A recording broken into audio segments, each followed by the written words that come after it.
također želimo upozoriti nepravedan Ustavni sud Bosne i Hercegovine u kome uvijek sjede visoki funkcioneri SDA i 3 stranca koji preglasavanjem donose odluke na štetu Republike pa i srpskog naroda. Oni se spremaju, a da im nismo odgovorili, oni bi to i uradili vrlo brzo, da pokrenu inicijativu pred Ustavnim sudom Bosne i Hercegovine i da zatraže ukidanje naziva Republika Srpska, jer kažu da ono Srpska vrijeđa osjećanja pripadnika drugih naroda.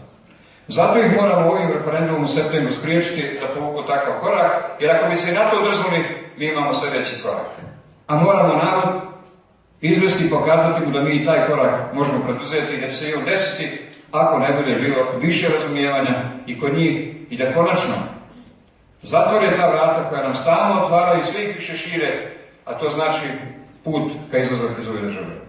Mi nismo socijalisti spremni da se bavimo tom temom danas, niti da je pokrećemo, ali moramo biti za tu eventualnost spremni ako budu nastavili politiku da nas ponižavaju, da nas omalovažavaju i da nam uskraćuju ravnopravnost koju smo stekli Ustavom, našom borbom i našom Republikom Srpskom.